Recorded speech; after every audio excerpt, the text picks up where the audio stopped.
Fala pessoal, tudo bem com vocês? Muito bom dia, muito boa tarde, muito boa noite a vocês. Vocês estão bem? Eu estou muito bem na medida do possível. Bom, hoje nós vamos falar sobre a Aston Martin, tá pessoal? Sobre o Alonso, sobre o Stroll e da Aston Martin, tá? Eu queria fazer um vídeo próprio para isso,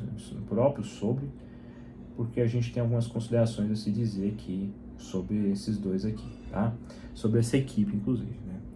A Aston Martin é aquela equipe que trouxe um dos maiores upgrades possíveis, né? Trouxe Adrian Newey para fazer seus carros, né? Acho que para mim foi um baita feito, né? Acho que foi talvez o upgrade da temporada deles, né? E muitos sempre sonharam em ver a dupla Fernando Alonso e Adrian Newey trabalhando juntos, né? Isso inclusive para quem acompanha a Fórmula 1 há muito mais tempo, sempre sonhou muito com isso, né?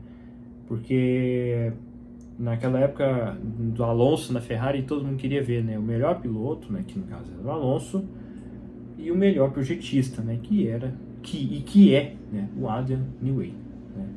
E graças a Deus a gente está podendo ver isso, né? Claro que infelizmente a gente não está podendo ver como a gente gostaria, onde os resultados não vieram tanto assim e tudo mais, né? Mas eu boto uma fé imensa na Aston Martin em 2026. É um erro da minha parte? É um erro da minha parte, porque a gente não pode botar muita fé, principalmente nesse tipo de situação. Mas é uma situação onde me permite um pouco ter esse tipo de esperanças, né? Afinal de contas, a gente está falando de Adrian Newey. A gente não pode duvidar desse projetista espetacular que é o Adrian Newey, né? Mas falando sobre os seus pilotos, né? O Alonso e Stroll, né? Vou falar aqui os números de quali em corridas, né? Quali para o Grande Prêmio em si, a corrida em si, né? O quali de sprint e a corrida sprint e pontos no campeonato, né? Isso sempre levando em consideração a disputa entre os dois pilotos da mesma equipe, né? Quem é que tiver o maior número significa que está com vantagem em termos de quali à frente e tudo mais, né? Porque isso também, queira ou não queira, é um fator muito importante, certo? Principalmente se a gente levar com as 14 primeiras corridas da temporada, né? Então vamos lá, né? Em quali de corrida é inacreditável isso aqui, cara. Quando eu vi isso aqui eu nem acreditei. 14-0 a favor do Alonso em relação ao Stroll. Ou seja, 14 vezes que o Alonso se classificou à frente do Stroll nas corridas, tá? Na corrida, 9-5 a favor do Alonso, tá? Em quali sprint, 2-1 a favor do Alonso. E em corridas sprint, todas as vezes em que teve corrida sprint, o Stroll terminou à frente do Alonso, tá? Com 3-0. Ambos os pilotos estão com 26 pontos. O Alonso está em 11º e o Stroll está em 12º. Falando sobre o Alonso é o seguinte. O Alonso, para mim, teve o pior início de ano que eu já vi até hoje dele, tá? Foi um início de ano asqueroso do Fernando Alonso, né? Não só pela questão do azar, mas também pela falta de bons resultados, né? Claro que a gente tem muito a falar sobre... Não tem muito assim a dizer assim, muito na questão do azar do Alonso nas primeiras corridas, mas eu vi o Alonso cometer erros que eu não estou acostumado a ver ele cometer. Mas às vezes o destino me faz lembrar de que o Alonso não é mais um garoto. O Alonso hoje tem 40 e tantos anos de idade, gente. É muita idade para um piloto de Fórmula 1. Para vocês terem ideia, é muito de se cogitar de que um piloto de Fórmula 1 normalmente se aposente com 40 anos de idade. Porque a habilidade do reflexo, a velocidade diminui drasticamente, né? E acho que o Alonso, ele é um piloto muito... Eu acho que o Alonso é um piloto muito diferenciado nessa questão e não haja dúvidas na minha pessoa de que é um piloto extraordinário. Mas não é mais um piloto em seu auge. A gente nota... Desculpa, pessoal. a gente nota claramente que o Alonso não é mais aquele Alonso de 2012, de 2013. Muito pelo contrário, a gente está vendo o Alonso em ampla queda de rendimento. Mas o Alonso, a gente pode dizer que tem o fator da idade, que tem o fator de que ele não é mais aquele Alonso de 30 anos e tudo mais, aonde ele tinha uma velocidade absurda, ele tinha uma regularidade absurda, né? Mas mesmo apesar de ter uma idade altamente avançada, ele é simplesmente o único piloto capaz de fazer 14-0 justamente no principal requisito aonde um piloto da idade dele menos domina, que é a qualificação, que é na volta lançada, aonde se fala que é o primeiro sinal de que um piloto normalmente perde velocidade na qualificação. E quando você vê 14-0 é muito emblemático, porque a gente vai falar do nosso querido e amado, né, Lance Stroll aqui, né? O Stroll teve um início de ano diferente do Alonso. O Stroll teve um início de ano muito bom, né? Ele teve um início de ano promissor. Ele não teve um início de ano abominável igual o Alonso teve, né? Mas o Stroll foi perdendo a manha um pouco com o decorrer da temporada. A gente nota no Stroll que é um completo desleixo por parte dele, né? Assim, eu não diria que é desleixo, né? Talvez a palavra não seja essa a correta. Desculpa, eu não sei o que estou espreguiçando demais, sendo que eu acabei de acordar, né? Mas enfim. Mas isso mostra muito do que esse piloto de meia tigela nos mostra, né? De que ele é capaz de tomar o que está tomando de um piloto de 44 anos de idade. Você pode até falar assim que o Alonso é um piloto fenomenal e tudo mais, mas a gente está falando de um piloto que não é um terço do que foi em 2012, 2013, né? E ele está dando uma lavada no nosso querido Lance Stroll. O Stroll, como eu já falei várias vezes, e eu torno a dizer quantas vezes necessário for, que é uma aberração eu saber que esse cara, infelizmente, está na Fórmula 1. Né? Muito pela questão... tem um cachorro meu que tá arranhando ali, enfim. Muito pela questão de que o Stroll é um completo desinteressado de estar onde está. Né? Ele não demonstra interesses algum de estar na principal categoria do automobilismo. E talvez esse seja talvez aquilo que mais me deixa mordido com esse cara. Porque você vê um completo desinteresse por parte dele. Você não vê um semblante de alguém que está feliz onde está. Né?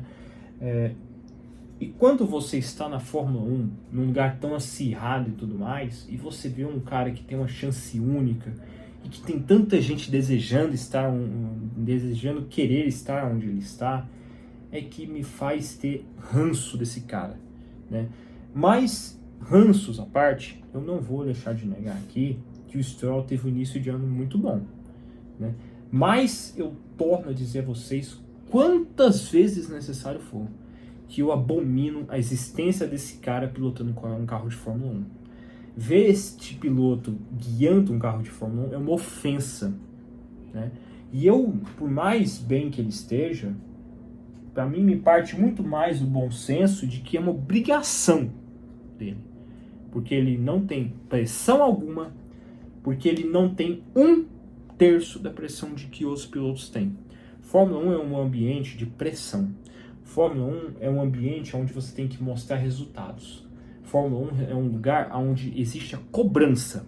E esse menino não tem nada disso, né, na sua equipe. Na equipe chefiada por seu pai. Né?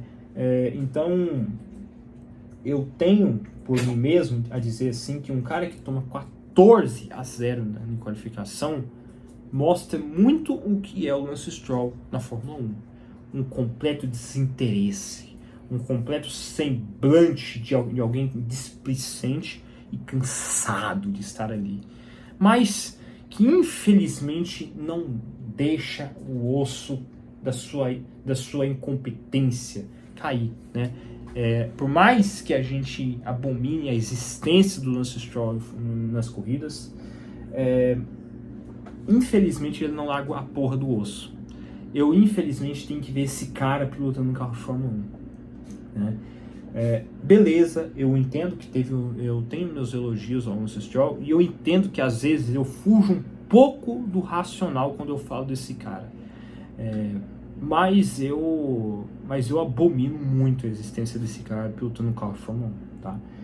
Ver o Stroll tendo todas as facilidades do mundo a seu favor, não ter pressão, não ter o que competir e tudo mais, e ainda assim tomar de 14-0, e ainda assim em qualis de corrida, tomar de 9-5 nas corridas, tomar de 2-1 em qualis de sprint, e ainda assim ter a seu favor um piloto que se envolveu em muitos azares nas corridas iniciais, como o Alonso teve, e de ter um Alonso que não tem mais aquela velocidade, e você ainda assim tomar dele, mostra que eu não sei aonde o Lance Stroll quer chegar estando na Fórmula 1. Então assim, cara, é desanimador quando eu vejo Stroll ali, né, pilotando um dos carros. Por mais que ele não tenha exercido tantas barberagens, por mais que ele não tenha exercido alguns desfavores, né, mas eu sou um cara que é muito contra essa questão de existir um Lance Stroll na Fórmula 1, porque Fórmula 1 e Lance Stroll são duas coisas que não deveriam existir na mesma frase. É uma ofensa ver esse cara pilotando um carro de Fórmula 1, por mais que ele não exerça nenhuma barberagem, né? Eu acho que a barberagem é ele estar em um carro de Fórmula 1, né? E vocês podem até falar assim, Neto, você não acha que você está sendo muito... Você está perseguindo o Lance Stroll, que você tem algo contra a existência do Lance Stroll no carro de Fórmula 1? Mas é exatamente isso que eu estou querendo dizer a vocês. Eu sou brutalmente contra esse cidadão pilotar um carro de Fórmula 1, porque ele não é a essência de um piloto de Fórmula 1. Ele é um cara que está ali arrastado pelo pai, entendeu? E até nessa questão de ser arrastado pelo pai em certas coisas da vida, eu até entendo um pouco, tá? Eu até entendo um pouco. E sei o quanto ruim isso é, o quanto desgastante isso é. Mas acho que falta um pouco de postura dele de falar assim, pai, eu não aguento mais essa merda. Eu quero sair dessa porcaria. Eu quero sair dessa coisa que me machuca por dentro, né? Porque o Lance Stroll, você não vê vontade nele, você não vê ânimo nele, você vê as entrevistas do Lance Stroll, você tem vontade de vomitar, né? Então é ofensivo ver o Lance Stroll pilotando o carro de Fórmula 1 por causa disso, por causa da displicência, da falta de vontade dele de estar ali. Você nota claramente na cara dele que ele não está com fôlego algum para mais um ano de Fórmula 1. Mas ele está ali porque, de acordo com o papaizinho dele acha que ele vai ser campeão mundial algum dia. Se o Lance Stroll for campeão mundial algum dia, eu desisto de ver Fórmula 1. Eu desisto de ver Fórmula 1. Porque são duas coisas que eu não admito ver na Fórmula 1, o Lance Stroll pilotando um carro de Fórmula 1. Então, assim, pode ser perseguição da minha parte com ele e tudo mais, mas é abominável ver esse cara dirigindo um carro de Fórmula 1. Desculpem, vocês me desculpem, mas é abominável ver o Lance Stroll guiando um carro de Fórmula 1. Por mais bem que ele esteja em relação ao Alonso. E olha que eu estou falando contra um piloto que já não tem nenhuma velocidade. Então, assim, desculpa o ódio gratuito. Talvez até admita que eu exagere um pouco, que eu exerça aqui talvez um pouco de ódio gratuito contra o Lance Stroll, mas é porque é muito abominável. Eu, um fã de Fórmula 1, de que sou e tudo mais, vi o Lance Stroll pilotando carro de Fórmula 1, cara. Desculpa, eu não consigo gostar disso. São coisas que eu não consigo admitir de maneira nenhuma sobre, tá? Então, assim, pode ser que eu esteja errado e tudo mais, mas é minha opinião, tá, pessoal? Eu sou muito contra esse piloto estar na Fórmula 1, tá? Então é isso aí, pessoal. É isso que eu queria dizer a vocês sobre a nossa querida Aston Martin, tá? Vou tentar fazer o mais rápido que eu puder nas outras equipes, né, já que eu tive problema com os vídeos excluídos e tudo mais, né, mas era isso que eu queria dizer sobre a nossa querida Aston Martin, né. Tomara a Deus que os deuses do automobilismo tirem o Stroll lá e coloquem algum piloto minimamente com vontade, minimamente sem displicência, com postura, com vontade de estar aonde? Na principal categoria do automobilismo. Eu rezo aos deuses do automobilismo que nos dê essa chance de vermos um Stroll fora da Fórmula 1, tá? Então é isso que eu particularmente penso. Desculpa, mais uma vez, estou admitindo publicamente aqui que eu tenho ódio gratuito desse cara. Mas é porque é muito ofensivo ver o Stroll pilotando carro de Fórmula 1. É muito ofensivo para mim, tá? Então é isso aí que eu tenho a dizer sobre a Aston Martin, sobre o Alonso e sobre o Stroll. Por mais que eu talvez não tenha refletido, talvez assim, muito bem como eu gostaria aqui a vocês, né? Porque eu tenho a dizer a vocês o seguinte: a Aston Martin, para mim, é uma decepção muito grande nessa temporada, né? Claro que a gente também tem que entender que a Aston Martin está investindo tudo que pode, não é nesse ano, é no ano que vem. Mas eu acho que eu esperava um pouquinho mais, minimamente mais, de uma equipe que traz atualizações constantemente e consegue ter a proeza de piorar o seu carro como vem piorando. Então, eu não sei se o carro da Aston Martin é um carro sem cura, eu não sei o que cargas d'água a Aston Martin tem como objetivo esse ano. Eu sei só que em alguma coisa ela está falhando, para não dizer talvez em tudo que ela talvez tenha planejado. Então, para mim, eu fico muito decepcionado com a Aston Martin, justamente porque eu esperava muito mais, dado até de que o Adrian Newey está ali na equipe, né? Então é muito decepcionante ver esse resultado que a Aston Martin hoje em dia tem, né? Enfim, senhores, é isso que eu tenho a dizer a vocês sobre a nossa querida Aston Martin, tá? Então é isso aí, senhores. Um fortíssimo abraço a todos e falou, é nóis.